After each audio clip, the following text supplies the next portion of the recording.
Các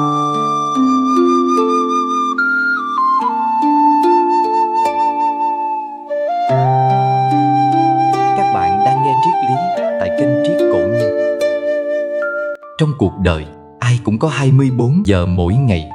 Người giàu có, người thành công hay người nghèo khổ, thời gian không thiên vị ai cả. Khác nhau ở chỗ, có người dùng thời gian để giải trí, có người dùng thời gian để xây dựng tương lai. Bạn đang ở đâu trong hai kiểu người ấy? Nếu hôm nay bạn còn thấy mình nghèo, thấy đời mình bấp bênh, hãy tự hỏi, mình đang hành động mỗi ngày hay chỉ đang chơi ít cho đỡ chán? Chơi ít thôi, hành động đi, vì tương lai không chờ ai cả. Đừng để sự lười biếng đánh cắp ước mơ. Bạn từng mơ điều gì? Một công việc ổn định, thu nhập tốt, một mái nhà ấm áp, không nợ nần, không tranh cãi, một cuộc sống bình yên, có thời gian cho bản thân, cho gia đình, cho những chuyến đi chữa lành. Bạn đã từng mơ và bạn tin là mình xứng đáng. Nhưng bạn biết không, cuộc sống không trả lương cho những kẻ chỉ biết mơ mộng. Không ai có thể chạm tới điều lớn lao nếu mỗi sáng mở mắt ra là lướt điện thoại 1 tiếng, rồi than không đủ thời gian. Không ai thay đổi được vận mệnh nếu mỗi tối lại xem vài clip tào lao, rồi ngủ quên trong tiếc nuối. Sự lười biếng không đến ồn ào. Nó giống như một kẻ trộm kiên nhẫn, lặng lẽ, âm thầm, từng chút một. Nó không lấy gì ngay lập tức, nhưng từng ngày trôi qua, bạn sẽ thấy mình mất dần niềm tin, mất động lực, mất kỷ luật, mất luôn cả ước mơ. Bạn vẫn tưởng bạn đang nghỉ ngơi, nhưng thật ra bạn đang để những ngày tháng quý giá nhất của tuổi trẻ tan biến trong sự trì hoãn ngọt ngào. Bạn nghĩ mình còn nhiều thời gian, nhưng đời người không có nhiều lát nữa như bạn vẫn tưởng. Một ngày bạn lười là một ngày ước mơ lùi lại. Một tuần bạn trì hoãn là một tuần cuộc đời bạn giẫm chân tại chỗ, trong khi người khác đã đi được một đoạn rất xa. Đừng để sự lười biếng đánh cắp tương lai bạn từng mơ ước. Đừng để một phút dễ dãi hôm nay phải trả giá bằng 10 năm hối tiếc ngày mai. Hãy đứng dậy, không cần làm điều gì vĩ đại, chỉ cần bắt đầu từ việc nhỏ. Đọc một trang sách, tập vài phút thể dục, học một kỹ năng mới, viết lại kế hoạch cho tương lai. Giấc mơ không tự tìm đến ai, nó chỉ đến với những người dám thức dậy sớm hơn một chút, kiên trì hơn một chút và không thỏa hiệp với sự lười biếng của chính mình. Mỗi lần bạn hành động, bạn đang gửi một tín hiệu ra vũ trụ rằng tôi nghiêm túc với giấc mơ này, và vũ trụ sẽ lắng nghe. Bắt đầu đi. Không cần đợi động lực, không cần đợi hoàn hảo, chỉ cần bạn không tiếp tục để sự lười biếng âm thầm mất cơ hội sống cuộc đời bạn xứng đáng. Vì nếu bạn không thay đổi hôm nay thì ngày mai vẫn chỉ là bản sao buồn bã của ngày hôm qua mà thôi. Bạn có muốn sống như vậy suốt cả đời không? Tuổi trẻ có thể nghèo, nhưng đừng dại. Tuổi trẻ là lúc được phép nghèo. Không ai bắt bạn phải giàu có khi mới đôi mươi. Bạn có thể ở trong căn phòng trọ chật hẹp, sống bằng mì gói và những giấc mơ chưa thành hình. Bạn có thể sai, có thể vấp, có thể thất bại nhiều lần, nhưng đừng dại. Đừng dại sống theo đám đông chỉ vì sợ bị bỏ lại. Đừng chạy theo những thú vui chóng tàn để rồi mất cả phương hướng đời mình. Bạn thấy họ đang đi du lịch, họ check-in ở quán cà phê sang trọng, họ cười rạng rỡ trên từng story, từng bức ảnh chỉnh màu lung linh. Nhưng bạn có biết đằng sau những tấm hình đó có thể là một người cũng đang mượn niềm vui để khỏa lấp nỗi bất an, cũng đang lạc lối, cũng đang loay hoay tìm cách chứng minh giá trị của mình bằng lượt like và comment. Mạng xã hội có thể khiến bạn nghĩ rằng ai cũng thành công sớm, ai cũng sống sung túc, ai cũng tận hưởng tuổi trẻ, chỉ có bạn là tụt lại. Nhưng sự thật là ánh sáng của người khác không có nghĩa là bóng tối cho bạn. Chỉ khi bạn tắt tiếng ồn ngoài kia, bạn mới nghe được tiếng nói thật từ bên trong mình. Đừng để tuổi trẻ trôi qua chỉ để sống trong mắt nhìn của người khác. Thay vì đua xem ai đi nhanh hơn, hãy hỏi mình có đang đi đúng hướng không? Người thành công không phải là người biết nhiều hơn bạn, mà là người kiên trì hơn bạn mỗi ngày một chút. Họ không giỏi hơn, họ chỉ biết im lặng làm việc khi người khác còn đang cười nói, biết học hỏi khi người khác chọn phán xét, biết rèn luyện khi người khác đang cuốn theo vòng xoáy giải trí vô tận. Tuổi trẻ không dài. Mỗi lựa chọn hôm nay sẽ thành kết quả ngày mai. Bạn chọn lướt TikTok thêm 1 giờ, bạn vừa bán rẻ 1 giờ tương lai. Bạn chọn ngủ nướng mỗi sáng, bạn đang trì hoãn cả một cuộc đời đáng lẽ có thể bừng sáng sớm hơn. Cơ hội không đến từ may mắn, mà từ chuẩn bị âm thầm. Thành công không dành cho người thông minh nhất, mà cho người hành động nhiều nhất. Đừng chờ đến khi nghèo cả thời gian, nghèo cả sức lực, nghèo cả ước mơ mới bắt đầu tiếc rằng tuổi trẻ mình đã sống quá già. Hãy tỉnh táo, hãy chọn khác biệt, hãy đầu tư vào tri thức, vào kỷ luật, vào những thứ không ai có thể lấy đi khỏi bạn. Chơi ít thôi, hành động đi. Bạn có thể nghèo tiền, nghèo kinh nghiệm, nhưng đừng nghèo tư duy. Vì tư duy mới là thứ định đoạt bạn sẽ trở thành ai trong cuộc đời này. Trong một thế giới mà ai cũng muốn nổi bật, người thật sự khác biệt là người dám đi ngược, dám lặng lẽ gieo hạt, dám chờ ngày nở hoa. Đừng sợ chậm, chỉ cần đừng dừng. Đừng sợ nghèo, chỉ cần đừng ngu dại. Và đừng sợ hành động, vì đó là cách duy nhất để tuổi trẻ không trôi qua một cách vô nghĩa. Bạn có đang sống như bạn muốn, hay đang sống như người ta muốn bạn sống? Không có ai thành công mà không từng cô đơn. Thành công là hành trình dài nhất mà bạn sẽ phải đi một mình. Không ai nhắn tin động viên bạn mỗi ngày, không ai vỗ vai khen bạn khi bạn chọn học thay vì tụ tập, không ai vẽ sẵn bản đồ, cũng chẳng có tiếng vỗ tay trong những bước đầu tiên. Sẽ có ngày bạn cảm thấy mình như một kẻ lạc loài khi cả đám bạn rộn ràng đi chơi, còn bạn vùi đầu vào sách. Khi ai cũng cười nói thảnh thơi, còn bạn lại thao thức nghĩ về tương lai. Sẽ có lúc bạn tự hỏi, mình có đang sống sai không? Tại sao chỉ mình nghiêm túc? Tại sao chỉ mình cố gắng? Nhưng bạn biết không, chính cảm giác ấy, chính sự lẻ loi ấy là dấu hiệu của người đang bước ra khỏi vùng an toàn. Và không ai thoát khỏi cái vùng cũ kỹ ấy mà không một lần cô đơn. Bởi vì bạn không giống số đông. Vì bạn có mục tiêu lớn hơn một cuộc vui chóng tàn. Vì bạn hiểu, tự do không phải là được chơi bao nhiêu tùy thích, mà là có quyền lựa chọn một cuộc đời không bị gánh nặng đè ép lên vai. Cô đơn là cái giá bạn trả cho tự do sau này. Cái giá bạn trả để không phải làm công việc mình ghét đến suốt đời. Cái giá để có thể chăm sóc ba mẹ khi về già, thay vì bất lực đứng nhìn. Người ta không thấy những giọt mồ hôi bạn đổ. Người ta không nghe những lần bạn nghiến răng chịu đựng, gục đầu trước bàn học và khóc trong im lặng. Nhưng một ngày nào đó, họ sẽ thấy bạn xuất hiện bản lĩnh, kiên cường và đầy tự tin. Họ sẽ tưởng bạn may mắn, nhưng đâu ai biết bạn từng từ chối bao nhiêu cuộc vui, bỏ qua bao nhiêu giấc ngủ, hy sinh bao nhiêu điều để được như hôm nay. Hành động trong im lặng để thành công lên tiếng thay bạn. Đừng cần nói quá nhiều, đừng cần giải thích, chỉ cần đi tiếp. Mỗi phút bạn kiên trì là một bước gần hơn đến tự do, đến bình yên thật sự. Không ai thành công mà chưa từng cô đơn. Bởi người vĩ đại không được sinh ra trong đám đông, mà được tôi luyện trong lặng lẽ. Lặng lẽ học, lặng lẽ rèn, lặng lẽ xây dựng. Và rồi một ngày không xa, thế giới sẽ lắng nghe bạn bằng tất cả những điều bạn từng lặng lẽ theo đuổi.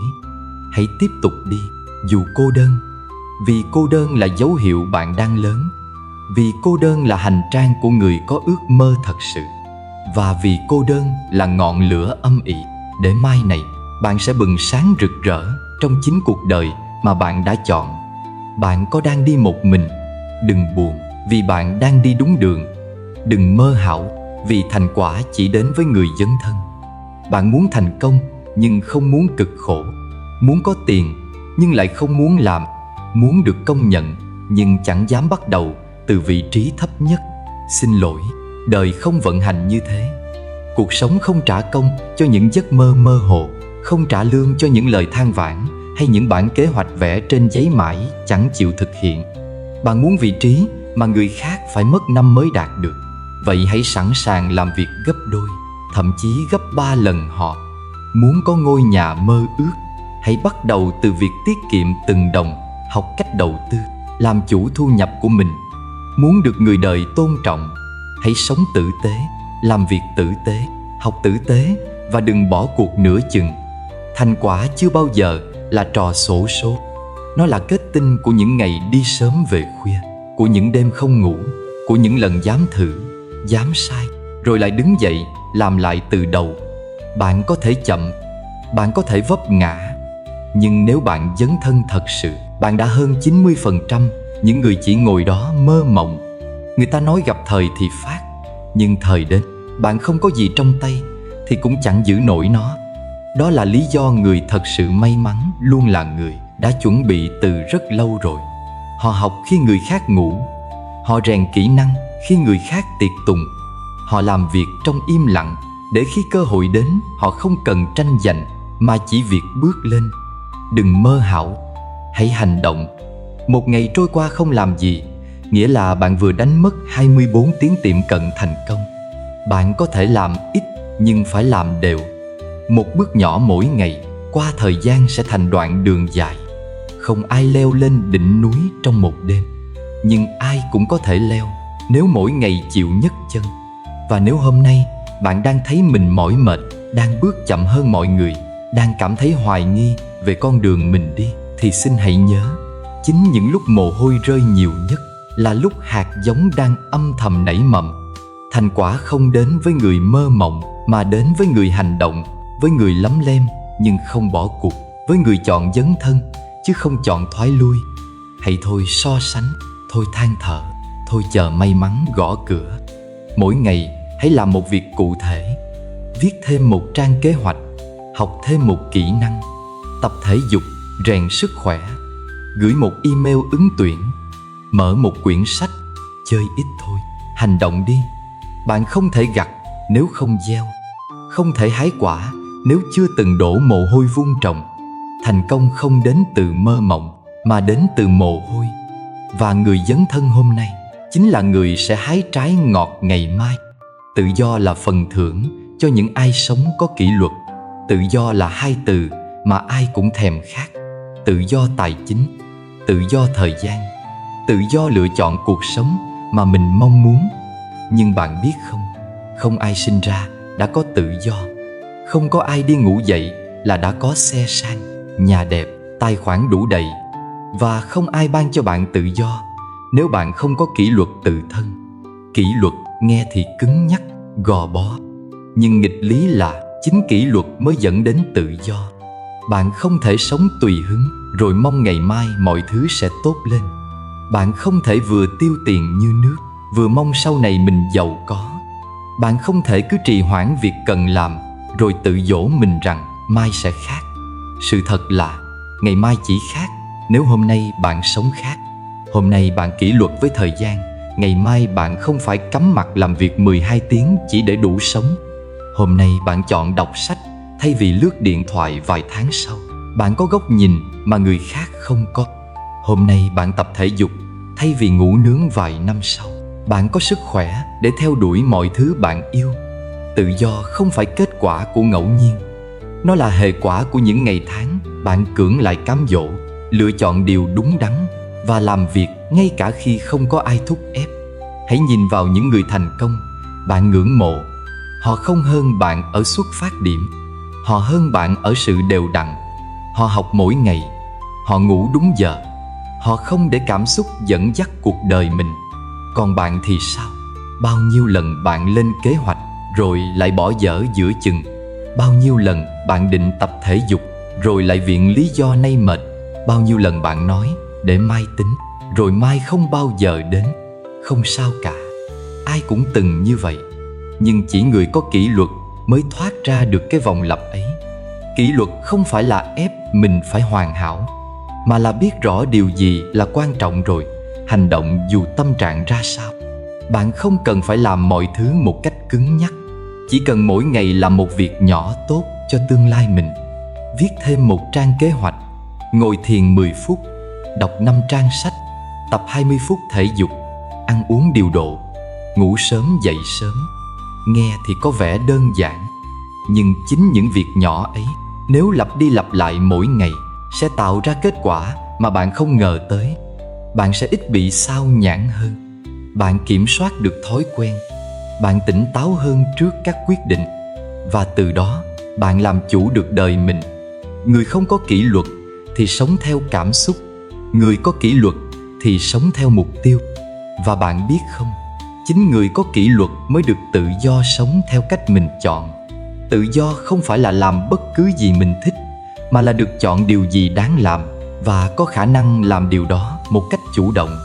Bạn muốn đi du lịch bất cứ lúc nào, bạn muốn nghỉ việc mà không sợ áp lực tài chính, bạn muốn dành nhiều thời gian hơn cho gia đình, cho bản thân.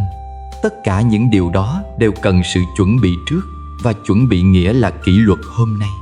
Có người dành cả đời để chạy theo tiền, chạy theo người khác, còn có người chỉ mất vài năm sống kỷ luật rồi cả đời được tự do. Bạn muốn là ai trong hai người đó? Hãy dừng lại một chút, nhìn vào lịch trình sống của bạn. Một ngày của bạn trôi qua như thế nào? Có bao nhiêu thời gian bị trôi đi vô nghĩa? Có bao nhiêu cơ hội đã vụt qua chỉ vì bạn lười? Đừng trách đời, đừng trách may rủi. Hãy trách bản thân chưa đủ nghiêm khắc với chính mình. Và cũng chính bạn là người duy nhất có thể thay đổi điều đó từ hôm nay. Không ai giàu vì than vãn, không ai tự do vì chờ đợi. Chỉ có những người đi qua kỷ luật mới bước đến tự do. Vậy nên, dù hôm nay có mệt, có lười, có chán, hãy chọn đứng lên. Làm một việc nhỏ thôi cũng được, chỉ cần đừng đứng yên. Vì mỗi ngày bạn sống có kỷ luật là mỗi ngày bạn tiến gần hơn đến một cuộc đời đủ đầy, nhưng nhẹ nhàng, không phải bon chen, không phải nịnh nọt, không phải phụ thuộc ai. Đó mới là tự do thật sự. Cuộc sống không khó nếu bạn sống tỉnh táo. Và tỉnh táo không gì khác hơn chính là kỷ luật với thời gian, với thói quen và với chính mình. Bạn muốn tự do chứ? Vậy thì bắt đầu từ hôm nay, hãy sống như người tự do, ngay cả khi bạn chưa có gì. Vì chính cách bạn sống hôm nay sẽ tạo nên con người bạn ngày mai. Tự do không phải là món quà, mà là thành quả. Đừng sợ hành động, đừng sợ bắt đầu lại từ con số 0. Ai cũng từng bắt đầu từ tay trắng. Ai cũng từng mù mờ, hoang mang, không biết mình đang đi đâu. Bạn không cần phải có tất cả câu trả lời. Bạn chỉ cần có một lý do đủ mạnh để bắt đầu. Có thể bạn đã lãng phí nhiều thời gian, có thể bạn đã trì hoãn, đã mệt mỏi, đã thất bại, nhưng bạn vẫn còn hôm nay, vẫn còn quyền lựa chọn một con đường khác. Chơi ít thôi, hành động đi. Vì nếu bạn không bắt đầu hôm nay, thì 1 năm sau, 3 năm sau, bạn sẽ nhìn lại và ước gì mình bắt đầu từ hôm nay. Bạn sẽ nhìn người khác thành công, rồi lại thở dài, giá như mình làm sớm hơn. Đừng để 2 chữ giá như ám ảnh bạn suốt cả đời. Bạn có thể chậm, bạn có thể chưa giỏi, nhưng chỉ cần bạn không đứng yên, thì mỗi ngày trôi qua, bạn vẫn đang tiến lên. Hãy nhớ, không có thời điểm nào là hoàn hảo để bắt đầu. Sẽ luôn có việc làm bạn bận, sẽ luôn có lý do để trì hoãn. Nhưng ai biết tranh thủ từng chút thời gian, người đó sẽ có cả cuộc đời rộng mở. Tương lai nằm trong tay bạn, không phải ai khác, không phải cha mẹ, không phải bạn bè, không phải xã hội. Chỉ có bạn là người duy nhất quyết định mình sẽ trở thành ai. Mỗi ngày, bạn có 2 lựa chọn.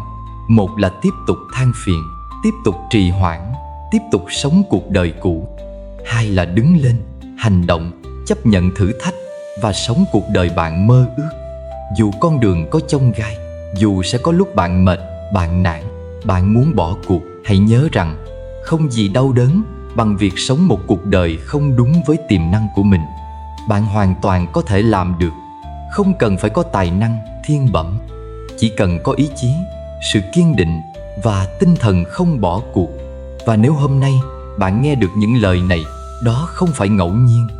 Có thể cuộc đời đang nhắc bạn đã đến lúc hành động rồi đấy. Vậy nên đừng chần chừ nữa, ngừng chơi, bắt đầu đi.